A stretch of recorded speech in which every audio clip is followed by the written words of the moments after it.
Hello everyone, this is Professor Reha, here with the B tier of the Grim Dawn class combination tier list. You already know the rules if you've watched the S tier video, and I'm not really going to go really in depth with these skills in this video. I'm mostly going to be talking about the ratings and why these class combinations are on the B tier instead of, say, the A tier or the S tier. I'm going to get into more of the specifics about the micro decisions that went into this tier list. And we're going to start right off with the offensive combination, which is Occultist, Oathkeeper. Now, this is a 2.5 in damage as well, just like the A tier's Occultist Necromancer. Occultist Necromancer combination was the offensive one for that one.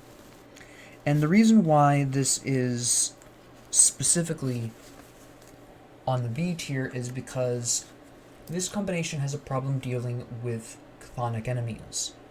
Now, the chthonic faction has overall a rather high chaos and vitality resistance. This is understandable since this is the type of damage they do, and these are the damage types affiliated with the chthonic group. That makes sense.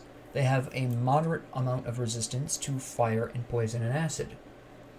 Since chthonic enemies are supposed to represent demons, the fire makes sense, the poison acid kind of makes sense. And there are, of course, specific heroes, bosses, and nemeses that have higher than average resistance, but they at least carry, across the broad group in Ultimate, a rather general resistance to these damage types, the damage types that this class combination brings to bear. Furthermore, physical damage is just overall generally well resisted across Ultimate anyways. So, ultimately you do have some problems with chthonic enemies. Now, this isn't a huge deal breaker, which is why this is in the B tier, is because chthonic enemies primarily only show up in the last third of the main campaign, and chthonic enemies don't really show up in Forgotten Gods, but there are a lot of enemies that share similar resistance levels with chthonic enemies, so they basically function as the Forgotten Gods version of chthonic enemies. They do exist, and they can also pose quite a problem. So, you do have this. Throughout the Forgotten Gods, there is always going to be some enemy resisting one of your damage types. It's just a matter of which damage type it particularly resists. And in the last tier of the game, of course, the chthonic enemies that are widespread in that act. So that's really why this is B tier, despite having a 2.5 offensive rating, is really because this combination, although it is capable of putting out very high amounts of damage and even doing a very aggressive retaliation build, there is a problem in terms of typical enemy resistances. A whole faction basically resists this combination unless you have the right items and constellations, which, as I stated in the S tier, is beyond the scope of this particular series, so we're just going to leave items and constellations alone. But it is a well-resisted class combination by chthonics. Defensively, it is also going to be a 2.0, but really the reason why is because about half of its defensive capacity does rely on healing itself. You do have the Haven, you do have Resilience to boost your healing from the the Occultist, which is generally where your healing is going to come from. And besides a little bit of damage absorption on possession if you choose to go into that, you're mostly relying on these small armor boosts from Safeguard, Consecration, and of course you have the whole Presence of Virtue set that increases your defensive abilities a little bit. And also Clarity of Purpose for a little bit of entrapment reduction overall. But about half of its defensive capacity is in healing, and as I've stated before, and I will always stand by, healing yourself after damage is always riskier than outright preventing the damage, because there is always the potential you'll get one-shotted to death before you can heal. So that's why it's a 2.0 on the defense. In terms of coordination or compatibility, as I feel it might be a better descriptive word for this particular ranking, it's also a 2.0. You can do a lot of crossover between the two classes. You can convert almost all of your damage here into poison and acid and vitality if you really wanted to, or at the very least acid damage. You can do various conversions with the crystal adjustments, and if you wanted to go with fire, you can pull in the Hellhound from the Occultist, and possibly, if you really wanted to, Sickle of Consumption. Now, the reason why it's only a 2.0 on compatibility is because if you do decide to go into fire damage specifically, if your only real options for Occultist skills are the Hellhound and the Sickle of Consumption, and whatever skills listed here that can be converted into fire damage through itemization, which again we're mostly going to leave alone. But once you pick either poison, vitality, and or fire, depending on what you want to go with, you are somewhat limited in what's going to boost what. For example, if you go for a pure fire build, you're really, even though it's retaliation damage, Blood of Dreeg isn't really going to do you that much good, as an example. So for compatibility / coordination, it's going to be a 2.0. In terms of versatility, it is a 1.5. You can't really go full pet with this combination because the Oathkeeper just does not interact with pets at all, very similar to the Nightblade. And you actually, while you can splash pets into the build effectively, you also are somewhat leaning towards using shields here. There is something of an emphasis on using shields, and again, you're really basically picking an ultimate skill and working with building around this ultimate skill. If you go with the Divine Mandate, you're going to pull out the Hellhound and possibly Sickle of Consumption and ignore everything else here. If you go with Possession, you're basically going to be going into a Righteous Fervor with Dreeg's Reproach or Aegis of Thorns.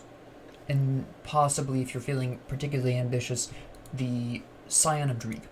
You're not really going to touch any of the other abilities here. You might grab Resilience, possibly, if you're really feeling spicy, or Presence of Virtue, maybe, again, if you're feeling particularly spicy, but you're primarily only looking at 3, possibly 4 abilities out of Oathkeeper if you choose to go with Possession. And if you choose to go with Path of the 3, you're still only looking primarily at Dreeg's Evil Eye and Blood of Dreeg on the Occultist. You're basically picking an ultimate skill you want to build around and focus on, and then after that, you're basically restricted into that. That was just me punching my desk by accident while gesturing with my hands, because I do that. I apologize if I scared you. But yeah, ultimately you're picking an ultimate skill, and you're basically building around that. So versatility is only 1.5 here, especially since you cannot go full pet here and have it work. So that is this particular combination here. The defensive combination for the B tier is Soldier and Oathkeeper. Now, again, you do have the most incredible healing in the game, which is Resilience plus Haven plus Menhir's Bulwark, and you probably can see this one coming, plus Menhir's Will. This is a stupid amount of healing you can bring to bear, and of course, obviously, with all of the other defensive skills between the two classes, you have copious amounts of ways of staying alive as well. Not quite as much damage mitigation as maybe Arcanist could provide, but at the end of the day, you can pick up Menhir's Bulwark to grab 15% if you really want to, and that's a pretty good time. So defensively it is a 2.5 here. Offensively, this actually fares worse than a lot of other class combinations we've talked about. In fact, it is a 1.5, because really you're talking about physical, internal trauma, and fire damage, and that's basically it. You can splash a little bit of piercing, you can splash a little bit of bleeding between the two classes, a small amount of lightning, but as I just discussed with the Occultist Oathkeeper combination, the problem here is that in ultimate difficulty, a lot of enemies have a natural resistance to physical damage types.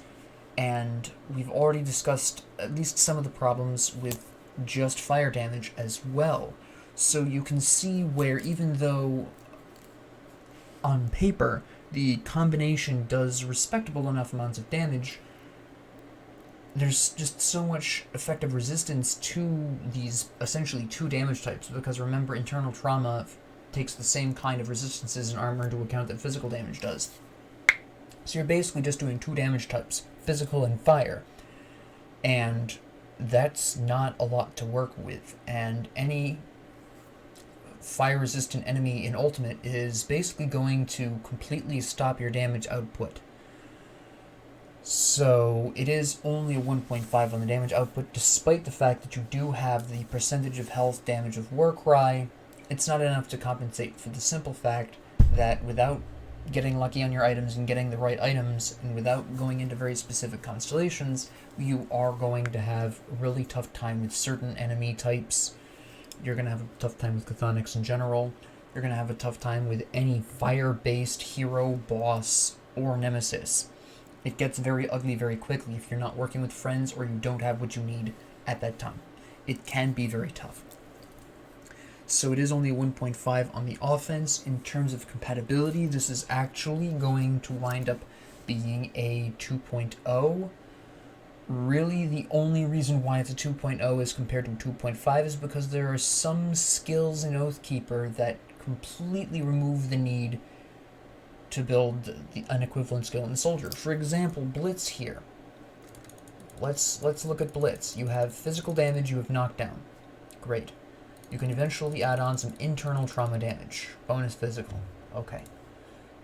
But here we have Vire's Might, which does physical, adds in some piercing, which is really nice. Internal trauma. And then here we add some fire damage, so now we're doing technically we're doing 3 different damage types with a similar skill. And oh look, now we've got bleeding damage on top of that. No matter how you look at it, and if we were feeling really bold, we could go 100% fire if we really wanted to. But you can see where Vire's Might overall, again, barring items that enhance Blitz in a specific way that doesn't enhance Vire's Might, you really aren't going to want Blitz or Blindside unless you've got some item that enhances it in a very special way. So there's really no point to Blitz here. In a similar vein, Oren's Rage, I'm not going to level this up fully because I already demonstrated with Blitz, even the maximum levels here aren't quite ideal. Oren's Rage does physical, pierce, and internal trauma, whereas Divine Mandate does physical, fire, and internal trauma. So basically you're swapping physical for fire, and unless you are, for some reason, focusing primarily on Soldier, then at that point you're pretty much always going to be going into Divine Mandate, because this allows you to use more of these skills even more effectively, whereas there's not really a whole lot of consistent pierce damage in this combination. I believe, yeah, there's some in Cadence if you choose to use that, which you might not, because again, you have Righteous Fervor, which you could go into, and generally speaking is going to keep you alive longer. You have Force Wave for pierce damage. Eventually that gets pierce damage here. Some.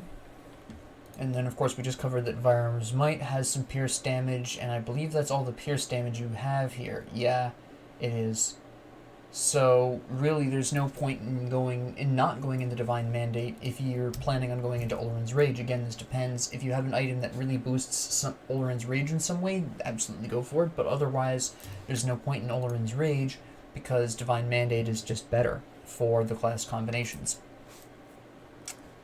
So, ultimately, yes, the compatibility here is a little bit interesting. It is a little lower than it normally would be, because they're actually too similar in certain skills, and the Oathkeeper often has just better versions of a soldier's skill. The only real difference here actually is Righteous Fervor eventually grabs some interesting defensive boosts while you're using it before switching back into damage, whereas Cadence is just damage the whole way through. It just tacks on more and more and more damage, which is fine.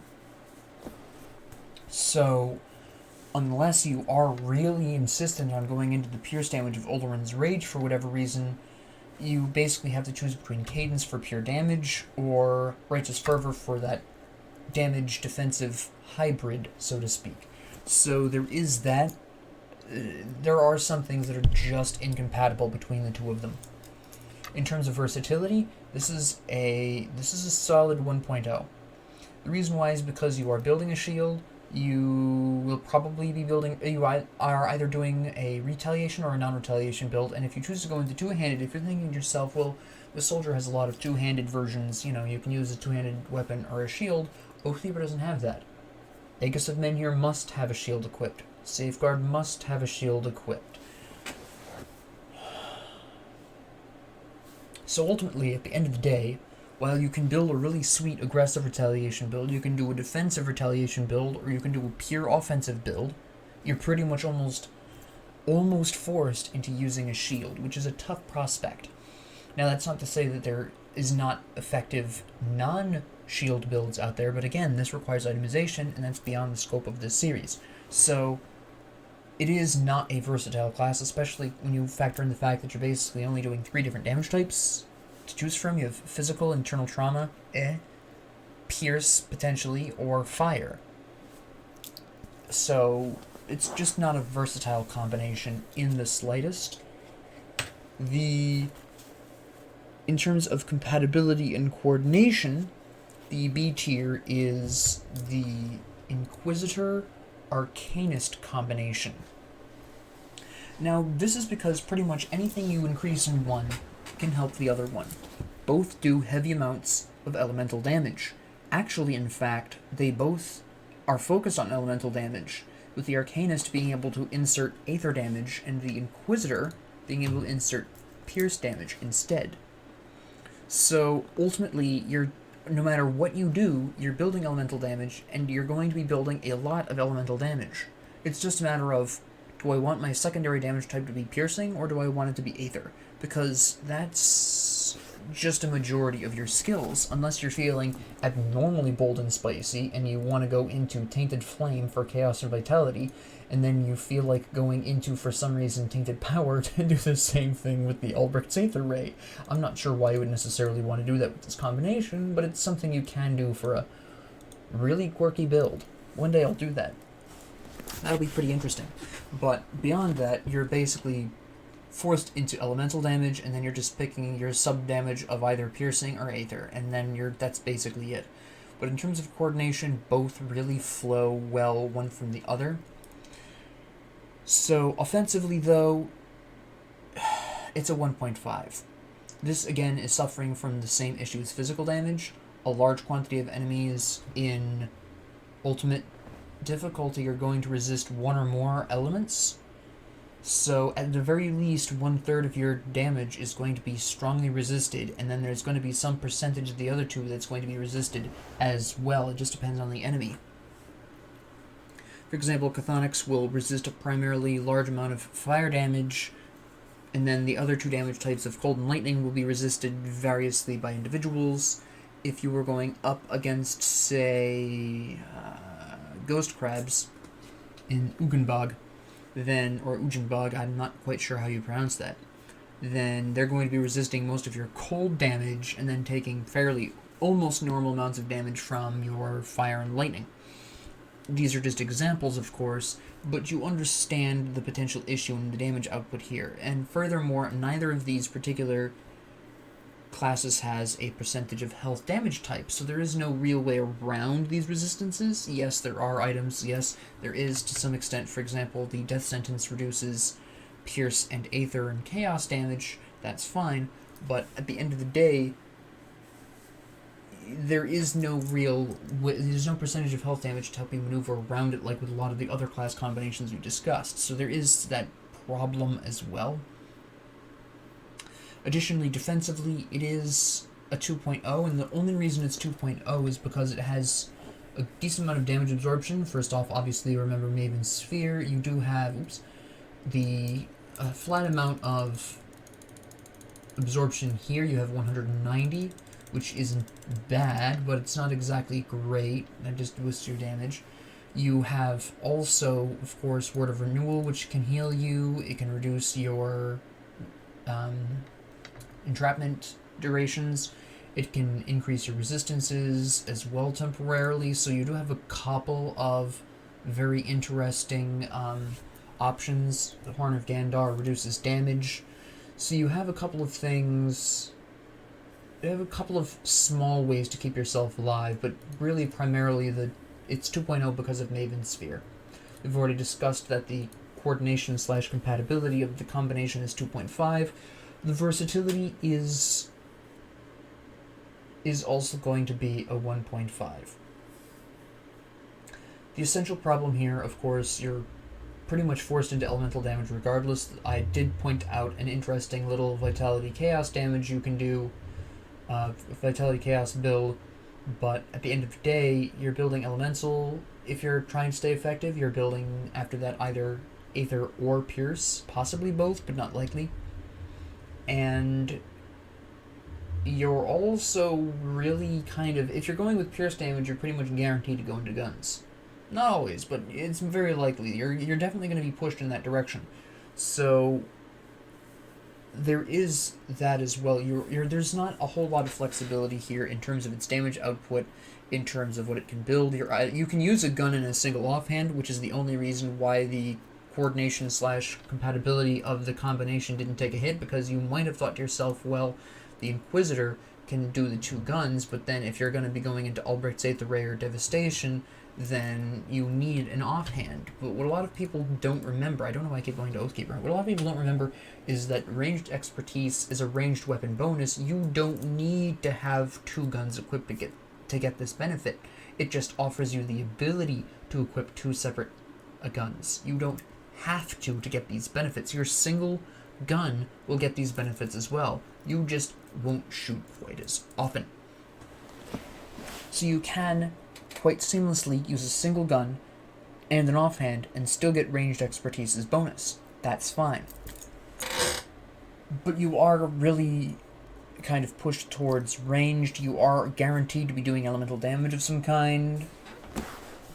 So in terms of versatility, it's a 1.5. You could do a decent melee build, but you are definitely pushed towards the firing from a distance type of build.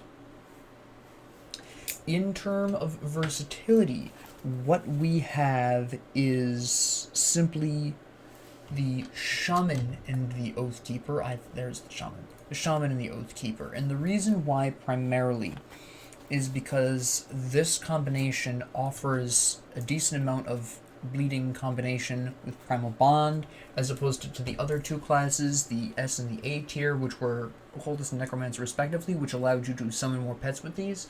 There's not really a whole lot of other classes that bring in effective pets or have any kind of capacity to do so. And while other classes can offer some very interesting benefits to pets, for example, some people might say, well, Arcanist would be better because you can go Manifestation and improve your pets. Ultimately, if you are going to include pets, you can run Primal Bond. Well, if you're going to go with full pets with this particular combination of Shaman Oathkeeper, you must run Primal Bond, and you can go into the Lightning, the Internal Trauma, and the Bleeding with these 2, and also Brute Force if you really want to, and then you can boost, you can take advantage of the Lightning boosts to do even more lightning damage through, say, Eye of Reckoning if you really want to. You also have the ability to play either 2-handed weapons with the Shaman very effectively. You could go with single-hand weapons and a shield if you really wanted to, and that would be very effective. You could go with the Stormcaller's Pact, go with the Electric and Cold. You can throw in Wind Devil. You can go Eye of Reckoning. You would probably not really go into the fire damage, but you could. You could go Divine Mandate and increase your internal trauma damage from Primal Strike and Savagery, so you do have quite a few interesting options. Actually, most of the Shaman's skills will work regardless if you're going into Primal Bond, because a lot of this stuff makes people bleed. And you do have some bleeding on the Oathkeeper. You have Tectonic Shift. I'm pretty sure that's the primary amount of bleeding here. Yeah, it is. You could go with a Retaliation build quite effectively using the Presence of Virtue and Ascension, and also you could go Grasping Vines, use Entangling Vines. You can get Oak Skin. So you could go for a very interesting Retaliation build. You could go full Vitality. You can run the Vitality damage here, and then go into Path of the 3, go into the Poison and Vitality damage a little bit there. So you do have a lot of different options. The problem here is essentially going to be very similar to the other ones. The damage output here is only going to be a 1.5. Again, a lot of these damage types are heavily resisted by certain factions, Less so than other ones. Actually, I'm going to bump this up, thinking about it, to a 2.0 in terms of offense. Even if your opponent is resistant to the fire, they won't necessarily be resistant to the lightning. They probably won't be resistant to the bleeding. They could be resistant to the internal trauma damage as well, sure, but you have all these different options that you can maneuver around that with. So for offense, I am going to put that at specifically 2.0. For defense, it's a 1.5, because almost all of your defense is going to come from the Oathkeeper, and if you choose not to build a shield, you're basically cutting out half of your defensive options, and there's not a whole lot, as we've stated before, defensively with the Shaman. You do have the Mogdragon's Pact, you have Wendigo Totem, and if you're lucky, Feral Hunger can keep you alive, and theoretically the very weak Devouring Swarm. Low damage Devouring Swarm, I should say. The Devouring Swarm itself is fine for resistance dropping, but in terms of healing you, it's almost useless. So defensively it is a 1.5. You also don't have a whole lot of options to get damage absorption. You only have Primal Bond, and if you're not building pets, then you do not want Primal Bond. It's just that simple. So there is also that potential concern. Is the only one source of a very specific build for damage absorption. So, in terms of defensive ability, it is a 1.5. It is quite risky to build, especially since its healing is inconsistent. What healing it does have is inconsistent, and its defensive abilities, its pure defensive abilities, for the most part, at least really want you to have a shield. In terms of coordination or compatibility, it's a 2.0. I've already covered a lot of the different ways in which you can switch around things and have skills of one help skills of the other. Again, you have the shared lightning damage. You could go full elemental, you could go with internal trauma, you could go with bleeding, you could go, vitality if you really wanted to. You have a variety of different things, different skills that'll boost other ones. It's not a 2.5 because, obviously, again, depending on what you choose, certain skills will be left out, as opposed to, for example, if I wanted to go into brute force here, I would have to use two-handed melee. I am now removing my ability to use Aegis of Menhir as Safeguard, and I'm mitigating my defensive abilities quite a decent bit if I choose to go into two-handed weapon. If I choose to go into a shield, I can't use brute force or primal strike, so I'm locked out of those just because I want to use a shield. So in terms of coordination, there is that kind of incompatibility there, but beyond that, they do flow really well with each other overall. Even if you're looking to focus on the lightning damage, you can at least share the internal trauma damage across the two and boost that. Or you could alternatively even share the lightning damage to some extent with the Oathkeeper, or you could choose to go into Vitality, share the Vitality damage, and go into Path of the Three. So you do have all of this different strange kind of combinations that can work really well. So that's really... But again, you are kind of forced to choose either one build style or another based on what you equip, and that is why that compatibility is only a 2.0. So with that being said, thank you all very much for joining me here. C tier is going to be, well, an interesting experience. And I thank you all very much for joining me, and if you have any comments, questions, concerns, ideas, or suggestions, please leave them in the comments below. I do read them, and as always, have a great 24 hours.